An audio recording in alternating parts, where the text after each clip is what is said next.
A company manufactures scooters and sells it all 3000 each.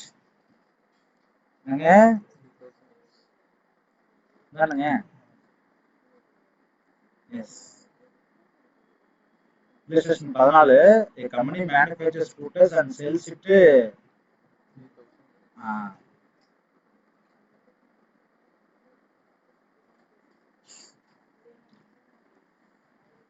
An increase of 17% in cost materials and 20% of labor cost is anticipated. The increased cost in relation to the present sales would cause up to 25% decrease in the amount of present gross profit per unit. At present, material cost is 50%, wages 20%, and overhead is 30% of cost of sales. You are required to prepare a statement of profit and loss per unit at present. Compute the new selling price to produce the same percentage of profit to cost of sales as before. அப்ப என்ன புரிஞ்சுதா? என்ன புரிஞ்சுதுங்க? Material வந்து 50%, wages 20%, overhead 30% increase ஆகுது. And an increase of 70% in cost of material. இந்த cost எல்லாம் வந்துட்டு ஒவ்வொரு இடத்துலயுமே increase ஆகுது. அப்ப an increase of 70% in cost of material and 20% of labor is anticipated. The increased cost in relation to present sales price would cost 25% to decrease the amount of present gross profit per unit. At present, material cost is 50%, wages 20%, overhead is 30% of cost of sales. What is cost of sales? பார்க்க போறோம். Prepare the statement of profit and loss per unit at present. Compute new selling price to produce the same percentage of profit of the cost of sales as before. And சரி. Next. சொல்யூஷன்ல பாருங்க, நல்லா கவனிங்க. அவன் சொல்லிட்டு பார்க்கணும். இதெல்லாம் வந்து இதுவே கஷ்டமான கணக்கு. ஏன்னா இதுல எந்த ஒரு பிரிவுமே அவன் தரல. இது கஷ்டமான கணக்கான்னு கேட்டா கஷ்டமானது இல்ல, நீங்க புரிஞ்சுக்கிறது தான் அப்படின்னு சொல்றாங்க. ஃபர்ஸ்ட் இதுல சொல்றேன், அதுக்கப்புறம் நம்ம போட்டு காமிக்கிறேன். Listen very carefully. Let the total cost per unit at present, என்னங்க total cost per unit at present be x ன்னு தெரியாது. What is total cost தெரியாது. Profit தெரியாது. ஹலோ புரியுதுங்களா? At present total cost per unit எனக்கு தெரியாது. அதே போல ப்ராஃபிட் எனக்கு என்ன செய்யாது, தெரியாது. சொல்ல புரியுதுங்களா இல்லையா? டோட்டல் காஸ்ட் பெர் யூனிட் எனக்கு தெரியாது, ப்ராஃபிட் எனக்கு தெரியாது. அப்ப நல்லா படிங்க, நம்ம படிச்சிருப்போம் இல்லஸ்ட்ரேஷன். ஏதாவது காஸ்டும் பிளஸ் ப்ராஃபிட்டும் சேர்ந்தாதான் என்னது, இது உலக வரலாறு. காஸ்ட் தெரியாது, ப்ராஃபிட் தெரியாது, நம்ம சேல்ஸ் என்னவா இருக்கும்?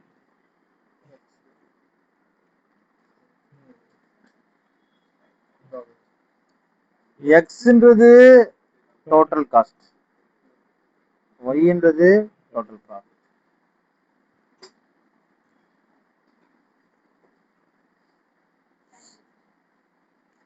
சி எனக்கு தெரிஞ்சது டோட்டல் காஸ்ட், டோட்டல் ப்ராஃபிட், இது ரெண்டு தான் என் கையில இருக்குது சார். இப்ப என்னங்க, ஆனா மேல அழகா சொல்லிட்டேன் பாருங்க. இந்த company sells scooters and sells it at 3000 each அப்படின்னு இந்த 1 யூனிட்டா? அப்ப உனக்கு ஒரு ஆன்சர் கிடைச்சிச்சு. இது ரெண்டுக்கு சேர்த்துதான் என்னது எக்ஸ் ஒய், அது 3000 ரூபாய். என்னங்க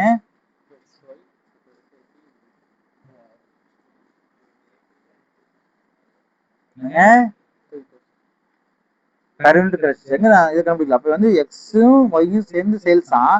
இப்ப சேல்ஸ் எத்தனை யூனிட் கண்டுபிடிச்சாச்சு? ஒரு யூனிட் எவ்வளவு ஆயிடுச்சு? 3000 ரூபாய். அப்ப total cost per unit, profit per unit கண்டுபிடிக்கணும். என்ன சொல்லுங்க? Total cost per unit, profit per unit. Profit per unit சொல்லிக்கிறேனா? An increase of 70% in cost of materials and 20% of labor cost is anticipated. என்னங்க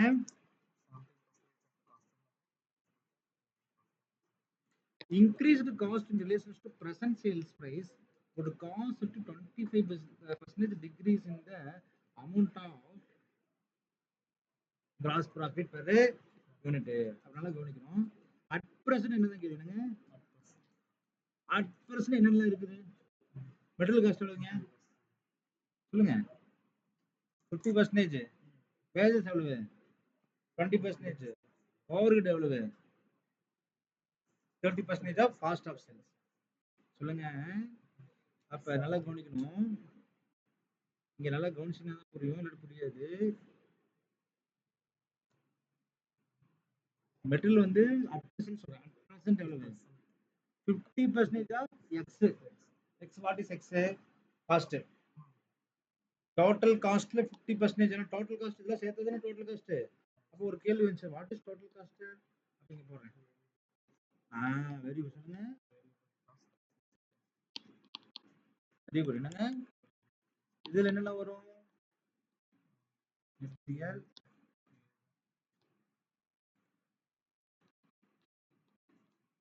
variable over. இதெல்லாம் நீங்க எழுதுனாங்க mark. நீங்க அப்படியே அதுல நட்ட காப்பில அடிச்சிடாதீங்க. மெட்டீரியலுக்கு எவ்வளவு மெட்டீரியல் எவ்வளவு சொல்லிட்டீங்க? 50யா? சொல்லுங்க எவ்வளவு மெட்டீரியல்? 50%. இது wages 20%. 30% of cost of sales. அப்ப இப்ப புரிஞ்சுதா? வேரியபிள் காஸ்ட்ல இதான். அப்ப இதெல்லாம் கூட்டா எக்ஸ்னு வருது. டோட்டல் காஸ்ட் தான் எக்ஸ், வேரியபிள் காஸ்ட் எக்ஸ். இதுல 50%. அப்ப 50x. லேபர் எனக்கு புரியுதா இல்லையா? ஏன் பண்ண புரியுதா?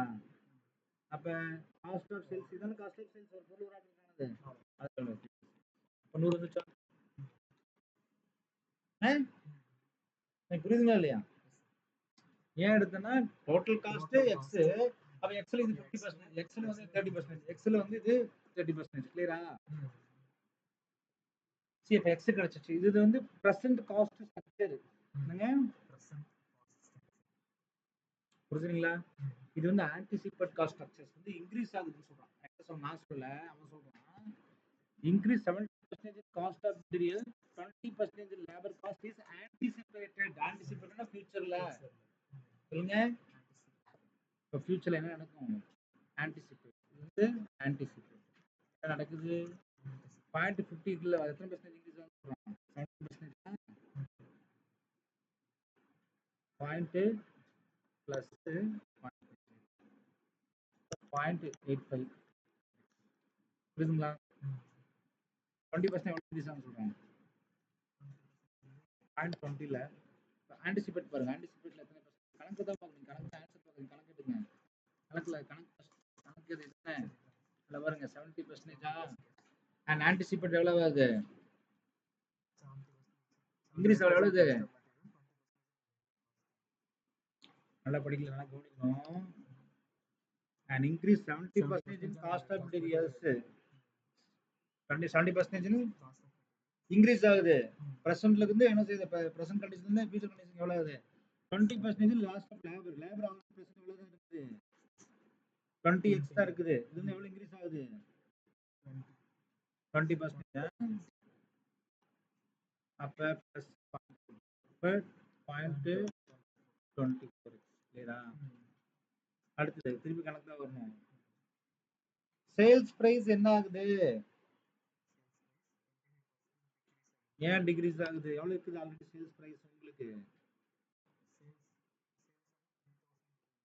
அப்ப என்ன ஆகுது சேல்ஸ் பிரைஸ் உங்களுக்கு? எவ்வளவு ஆகுதுங்க? ப்ராஃபிட் உங்களுக்கு என்னவாகும்? என்ன ஆகுங்க? அப்ப இங்க ஒரு ப்ராஃபிட் இருந்தது, என்னவாகும்? இனிமேல் 25% குறையுதா? அப்ப ப்ராஃபிட் எனக்கு குறையுது. அப்ப ப்ராஃபிட் ஆல்ரெடி என்ன இருந்துச்சு? 1y இருந்துச்சு. இப்ப 0.75y ஆகுமா? இதுதான் ப்ரெசென்ட்டுக்கும் ஃபியூச்சருக்கும் உள்ள வித்தியாசத்தை நம்ம அழகா எடுத்து சொல்லிட்டோம். கிளியரா? Again I tell you, so present labour material overhead they have given, what is total cost they have given, what is profit they have given, what is sales is given. Sales is equal to cost plus profit. So cost to x, profit y. இது present condition சொல்லியாச்சு. அடுத்தது ஃபியூச்சர்ல வந்து குறையுதுன்னு சொல்லியாச்சு. குறைஞ்சு என்ன ஆயிடுச்சு இந்த value. See, present x y சேர்ந்து தான் எனது 3000 அண்டு ஃபியூச்சர்ல 1.125x பிளஸ் 0.75y இல்லையா, இது ரெண்டுத்தையும் கூட்டினாலும் 3000 தான். இதை கூட்டினாலும் 3000 தான், இதை கூட்டினாலும் 3000 தான். அப்ப என்ன செய்ய வேண்டியதுதான், உடனே ஃபார்முலா யூட்டிலைஸ் பண்ண வேண்டியது. என்னங்க, multiplying equations of 1 minus equations of 2 போட்டா என்ன கிடைக்கும். இந்த இடத்துல தப்பு என்ன பாருங்க, என்ன ஆயிடுச்சு இங்க பாருங்க, இங்க வந்து பாருங்க 3000 போட்டுக்கலாம். 3000 எப்படி வரும், லாஜிக் இல்லையே. எப்படி வரும், 3375 தானே வரணும். அது என்ன 3375 சொல்லித்தரேன். The increased cost in the present sales would cost at 25% decrease the amount of present gross profit per unit. Present cost per unit என்ன செஞ்சிருச்சு, குறைஞ்சிருச்சு ப்ராஃபிட். அப்ப இது வந்து 3000ன்றது 3000 இருக்க வாய்ப்பு இல்லை. என்ன வருது, 3375 எப்படி வந்துச்சுன்னு என்னோட கேள்வி.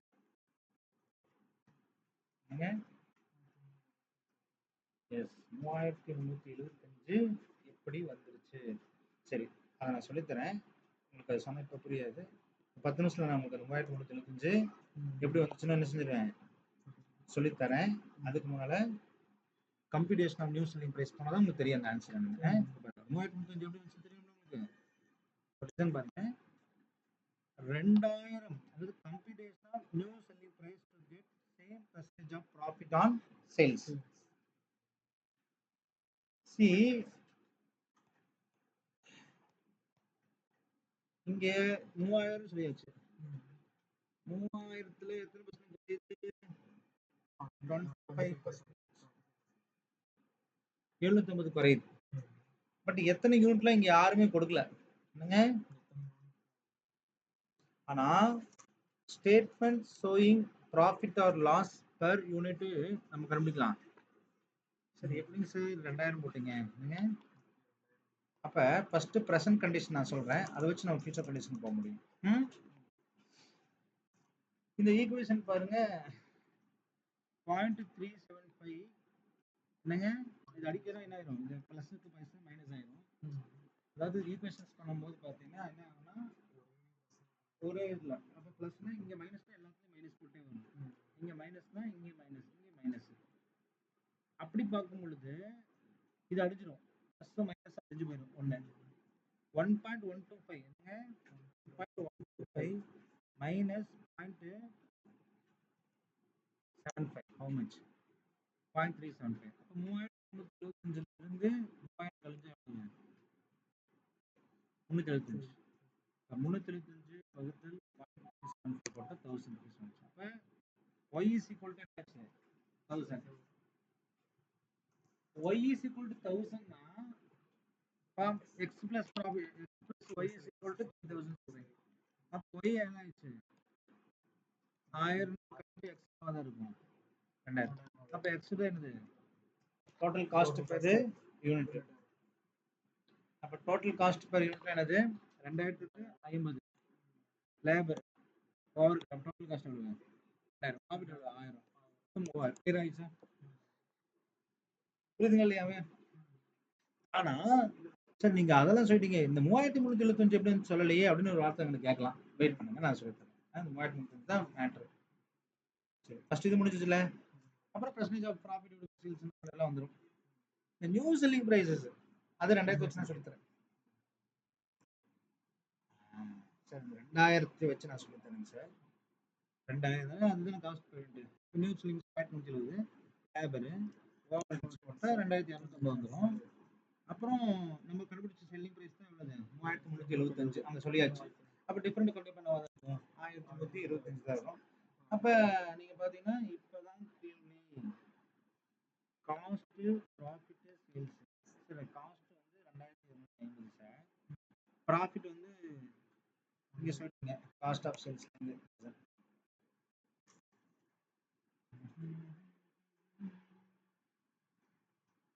Cost of sales 30%.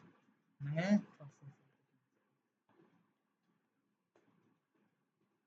அப்போ 1/3. அப்ப 2250 என்னங்க டோட்டல் காஸ்ட்.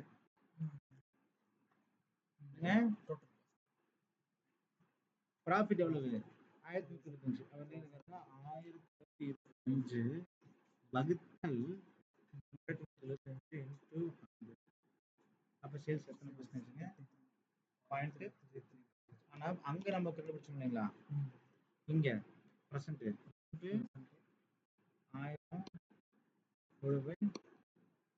into 100. அதே பிரசன்ட் தானே வரணும். பிரசன்ட் என்ன ப்ராஃபிட்டோ அதே தான் ஆன்டிசிபேஷன் வரணும். சொல்லுங்க. அப்ப இந்த 3375 வந்துருச்சுங்களா இல்லையா? புரியுதுங்களா? இப்படி இல்லையா? சரி எனக்கு இது புரியல, எனக்கு அங்க இருந்தே சொல்லிட்டு வாங்க. இங்க நான் சொன்னேன் இப்போ பிரசன்ட் சேல்ஸ் வந்து 3000 இல்லைங்களா? இவன் 33.33% தானே சொல்றீங்க நீங்க. அப்ப சரி அங்க அது மாதிரி இங்க இந்த ஒரு வார்த்தையுமே இல்லையே. 33 பாயிண்ட் நம்ம கண்டுபிடிக்கிறதுக்கு எதுவுமே இல்லைன்னா நல்லா கவனிக்கணும். கிராஸ் ப்ராஃபிட் பாருங்க, increase cost in relation to present sales would 25% decrease in the amount of present gross profit. என்னங்க present gross profitல இருந்து என்ன ஆச்சு increased cost in relation to present sales price would cause at 25% of decrease in the amount of present cost decrease ஆயிடுச்சுன்றாங்க. என்னது present gross profit என்ன ஆயிடுச்சு degrees ஆயிடுச்சுனாங்க. Profit உங்களுக்கு என்ன ஆகுது? அப்ப இங்க இருந்து என்ன ஆகுது ரெடியூஸ் ஆகுது. என்னங்க ரெடியூஸ் ஆகுது. எதனால? சரி இந்த ப்ராஃபிட் ரெடியூஸ்னால செல்லிங் பிரைஸ் என்ன ஆகும்? ஏன்னா காஸ்ட் எல்லாமே மாறல, ஆனா என்ன ஆயிடுச்சு பிரைஸஸ் இன்க்ரீஸ் ஆயிடுச்சு. இதோட அஃபெக்டேஷன் எங்க தான் அஃபெக்ட் ஆகும்னா என்னதான் இதுதான். அப்ப டிஃபரெண்ட் எவ்வளவு? 375 3000 எவ்வளவு difference sir? 375 divided by 3000 into 100 எத்தனைங்க? 12.5% என்ன ஆயிடுச்சு எனக்கு இன்க்ரீஸ் ஆயிடுச்சு selling price because of reducing the. புரியுதுங்களா? அப்ப இந்த இன்க்ரீஸ் இன் காஸ்ட் எல்லாம் போனாலும் என்னோட ப்ராஃபிட் எனக்கு என்ன செஞ்சிருச்சு குறைஞ்சிருச்சு. அப்ப சேல்ஸ் அப்புறம் சார் வந்து லாஜிக்கலா வந்து காஸ்ட் இன்க்ரீஸ் ஆனா என்ன ப்ராஃபிட் உங்களுக்கு குறைஞ்சிருச்சு, சேல்ஸ் பிரைஸ் வந்து உங்களுக்கு குறைஞ்சுதான் இருக்கணும், எப்படி இன்க்ரீஸ் ஆச்சு அப்படின்னு சொல்றாங்க இல்லைங்களா? அப்ப என்ன செய்யணும்? 3325 சரி இப்போ வந்து உங்களுக்கு செல்லிங் பிரைஸ் வந்து உங்களுக்கு குறைஞ்சுதான் இருக்குது. ஆனா 2000 தானே காஸ்ட் எல்லாமே இன்க்ரீஸ் ஆயிடுச்சுல உங்களுக்கு. 1000 ரூபாயில இருந்து 1070 ஆகுது, 4 ரூபாயில இருந்து இதாகுது. ப்ராஃபிட் இங்க 1000 ரூபாய் இருக்குது. அப்ப இங்க வெறும் 1125 ரூபா தானே இருக்குது. அப்ப ப்ராஃபிட் வந்து பெரிய அளவுக்கு எனக்கு டிஃபரெண்ட் கொடுக்கல. என்னங்க இருந்துச்சு? அப்ப அதே நான் இந்த ஆல்ரெடி கூட எக்ஸிஸ்டிங் ப்ராஃபிட் எடுத்தனால உங்களுக்கு சேல்ஸ் பிரைஸ் என்ன ஆயிடுச்சு இன்க்ரீஸ் ஆயிடுச்சு. இல்லாட்டினா சேல்ஸ் பிரைஸ் உங்களுக்கு என்ன ஆகும் ரெடியூஸ் ஆகும். பிகாஸ் ஆஃப் காஸ்ட் இன்க்ரீஸ் ஆயிடுச்சுன்னா ப்ராஃபிட் நீங்க அதை வச்சுனீங்கன்னா என்ன வந்திருக்கணும்? நீங்க ஃபிக்ஸ் பண்றீங்க ஆன்டிசிபேஷன் இருந்துச்சுன்னா நீங்க காஸ்ட் பிரைஸ் எவ்வளவு ஃபிக்ஸ் பண்றீங்க. சேல்ஸ் பிரைஸ் வந்து நீங்க எப்படி எடுத்துக்கணும்னா நீங்க சேல்ஸ் பிரைஸை கண்டுபிடிக்கல, சேல்ஸ் பிரைஸ் இவ்வளவு பண்ணாதான் நான் பிரசன்ட் ப்ராஃபிட் கொண்டு வர முடியும். அப்ப லாஜிக்கலா இப்ப எல்லாமே தப்பு பண்ணக்கூடியது. இந்த இடத்துல கணக்குல என்ன தப்பு பண்ணீங்கன்னா we are not going to answer for sales, but என்ன கேக்குறோம் தம்பி the new selling price தான் கேக்குறான். அப்ப நீங்க நியூ செல்லிங் பிரைஸ் எவ்வளவு வச்சிருப்பீங்க? அப்ப நமக்கு தேவையே வந்து 325 வந்துச்சு சார். எப்படி சார் இந்த 3325 எடுத்தீங்கன்னா நான் எங்க எடுக்கல, எங்க தான் எடுத்தேன் இந்த நியூ செல்லிங் பிரைசஸ் போடும்போது தான் எடுக்கிறேன். இப்போ இந்த 2000 காஸ்ட் வந்துருச்சு. இந்த காஸ்ட் எடுக்கும்போது அப்ப இந்த எனக்கு ப்ராஃபிட் வரும்னா 33% எனக்கு ப்ராஃபிட் வரணும் அப்படின்னா நான் 3325 எடுத்தாதான் எனக்கு வரும். புரியுதுங்களா? புரியுதுங்களா இல்லைங்களா? சரி, இந்த கணக்கு ரொம்ப ரொம்ப முக்கியமான கணக்கு. ஆனா நீங்க டக்குன்னு எடுக்க முடியாது. அப்ப இந்த மல்டிப்ளை இந்த ஃபார்முலா தான் நீங்க ப்ளேஸ் பண்ண முடியும். என்ன?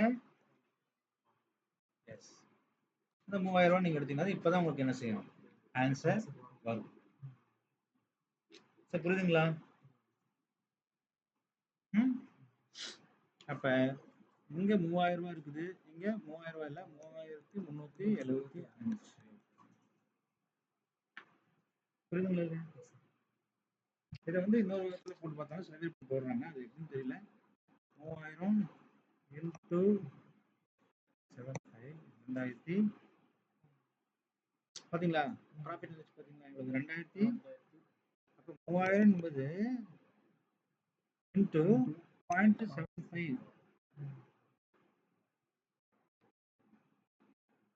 சரி, இன்டூ 2250 சொன்னேன். அப்ப இதான காஸ்ட் வரும்.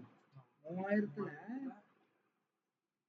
1% போட்டா 1000 வந்துடும். அதனால 10% வந்துடும். சரிங்களா? 3000த்துல 10% போட்டா 300. இப்ப 3000த்துல 0.75 போட்டா 2250. அந்த 2250 தான் இங்க காஸ்ட் வந்துச்சு நான் சொன்னேன். இந்த காஸ்ட் இங்க வந்து பாத்தீங்கன்னா தெரியும். 2250 காஸ்ட்னா அது ப்ராஃபிட் எவ்வளவு? 33%. அப்ப நீங்க இப்படி எடுத்துக்கணும். 1125 வகுத்தல் 2250 இன்டு 100. அப்ப எத்தனை பர்சன்டேஜ்? 50%. அப்ப 2250ல 50% போட்டா என்ன வந்துடும்? 1125 பிளஸ் 2000. கிளியரா?